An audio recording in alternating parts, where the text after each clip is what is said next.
Hi friends, welcome to our channel. Brahmamudi serial next ఎపిసోడ్లో ఏం జరగబోతోందో ఈ వీడియోలో చూసి తెలుసుకుందాం. రాజ్ యామినిని పెళ్లి చేసుకోబోతున్నాడని తెలుసుకున్న కావ్య అసలేం జరిగింది అని తెలుసుకోవడానికి ఈ వీడియోని స్కిప్ చేయకుండా ఎండ్ వరకు చూసేయండి. యామిని వాళ్ళ నాన్నకి హార్ట్ స్ట్రోక్ వస్తుంది. అలా యామిని వాళ్ళ అమ్మ, రాజ్ ముగ్గురు కలిసి ఆయన్ని హాస్పిటల్కి తీసుకెళ్తారు. అక్కడ డాక్టర్స్ ఇప్పుడు ఆయనకి మైల్డ్ స్ట్రోక్ మాత్రమే వచ్చింది, ఆయనకి ఎలాంటి టెన్షన్స్ లేకుండా మీరు జాగ్రత్తగా చూసుకోవాలి, ఆయన టెన్షన్ పడితే మ్యాసివ్ అటాక్ వచ్చే ప్రమాదం ఉంది, ఆయన్ని ఇప్పటి నుంచి చాలా జాగ్రత్తగా చూసుకోండి అని చెప్తారు. అప్పుడు రాజ్, యామిని వాళ్ళ అమ్మ ముగ్గురు కలిసి యామిని వాళ్ళ నాన్నని చూడడానికి వెళ్తారు. అప్పుడు యామిని వాళ్ళ నాన్న టెన్షన్ అంతా నా కూతురు గురించే అని అంటాడు.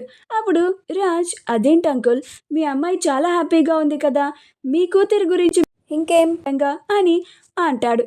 అప్పుడు యామిని వాళ్ళ నాన్న, ఏ కన్న తండ్రికైనా తన కూతురి పెళ్లి చేయడమే బాధ్యత ఉంటుంది, మీకు వీలైనంత తొందరలో పెళ్లి చేసి నా మనవడితో ఆడుకోవాలని ఆశగా ఉంది బాబు, అందుకనే మీ పెళ్లి గురించి మాట్లాడుతున్నాను అని అంటాడు. అప్పుడు రాజ్ ఏం మాట్లాడకుండా మౌనంగా ఉంటాడు. అప్పుడు యామిని, ఇప్పుడు నా పెళ్ళికి అంత తొందర ఏమొచ్చింది డాడ్ అని అంటుంది. అప్పుడు యామిని వాళ్ళ నాన్న, లేదమ్మా, నేను ఎక్కువ కాలం బ్రతుకుతానో లేదో కూడా గ్యారంటీ లేదు, నేను ఉండగానే మీ ఇద్దరి పెళ్ళి జరిగిపోవాలి అని అంటాడు. యామిని, ఎందుకు డాడ్ అలా మాట్లాడుతున్నారు, మామ్ చూడండి ఎలా బాధపడుతుందో, మీకు ఏం కాదు, మీరు క్షేమంగా ఆరోగ్యంగా మాతోనే ఉంటారు, మాతోనే కలిసి ఉంటారు అని అంటుంది. అప్పుడు యామిని వాళ్ళ నాన్న, డాక్టర్స్ మీకు చెప్పే ఉంటారు కదా యామిని, నా హెల్త్ కండిషన్ గురించి, నేను ఎక్కువ కాలం బతకను అని కూడా చెప్పే ఉంటారు, మీరు నా ముందు ఆ విషయాన్ని బయట పెట్టడం లేదు అని అంటాడు. అప్పుడు రాజ్ అలానే యామిని వాళ్ళ నాన్న మాటలని వింటూ ఉంటాడు.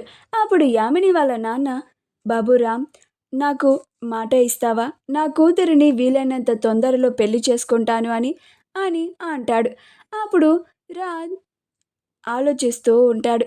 అప్పుడు యామిని, ఇప్పుడు బావ మాట ఇస్తాడా లేడా అని ఆలోచిస్తూ ఉంటుంది. అప్పుడు రాజ్ యామిని వాళ్ళ నాన్న హెల్త్ కండిషన్ని దృష్టిలో పెట్టుకొని యామిని వాళ్ళ నాన్న దగ్గరికి వచ్చి, మీరేం బాధపడకండి అంకుల్, నేను యామినిని పెళ్లి చేసుకుంటాను, మీకు మాట ఇస్తున్నాను అని యామిని వాళ్ళ నాన్నకి మాట ఇస్తాడు. అప్పుడు యామిని చాలా సంతోషపడిపోతూ ఉంటుంది. ఆ తరువాత రాజ్ బయటికి వచ్చేస్తాడు. రాజ్ ఆ రూమ్లో నుంచి బయటికి వెళ్ళిపోగానే యామిని, సారీ డాడ్, మిమ్మల్ని కూడా ఇబ్బంది పెట్టాను, కానీ బావ ఇంత తొందరగా పెళ్ళికి ఒప్పుకుంటాడని నేను అస్సలు ఎక్స్పెక్ట్ చేయలేదు, మీరు చాలా బాగా యాక్టింగ్ చేశారు డాడ్ అని అంటుంది. అప్పుడు యామిని వాళ్ళ నాన్న, ఏం చేస్తానమ్మా, నీకోసం నేను యాక్టింగ్ కూడా చేయాల్సి వస్తోంది అని అంటాడు.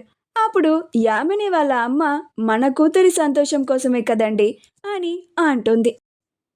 యామిని చాలా పకడ్బందీగా వాళ్ళ నాన్నకి హార్ట్ స్ట్రోక్ వచ్చినట్లుగా వాళ్ళ నాన్న చేత యాక్టింగ్ చేపించి మరీ రాజ్ని పెళ్ళికి ఒప్పిస్తుంది. అలా వాళ్ళందరూ దాని గురించి మాట్లాడుకుంటూ ఉంటారు. కావ్య డాక్టర్ గురించి తెలుసుకోవడానికి హాస్పిటల్కి వస్తుంది. కావ్యతో పాటు అపోని కూడా తీసుకొస్తుంది.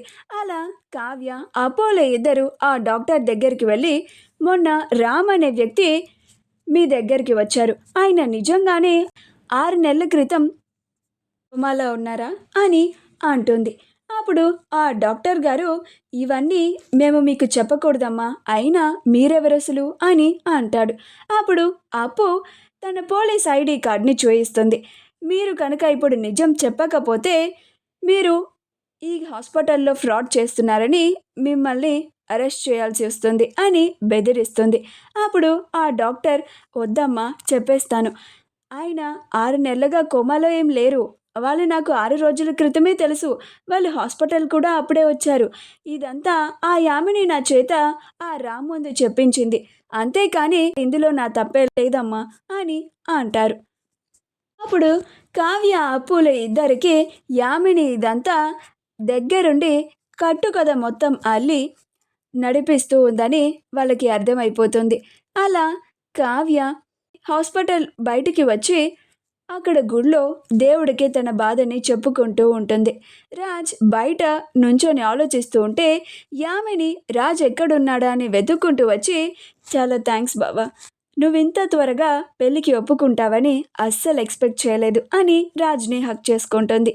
ఇది కావ్య ఉండి రాజ్ని చూస్తుంది. అప్పుడే యామిని వచ్చి రాజ్తో మాట్లాడడం చూసి ఆశ్చర్యపోతుంది. అప్పుడు యామిని, మన పెళ్ళి త్వరలోనే ఏర్పాటు చేస్తాను బావా అని మాట్లాడుతూ ఉంటుంది.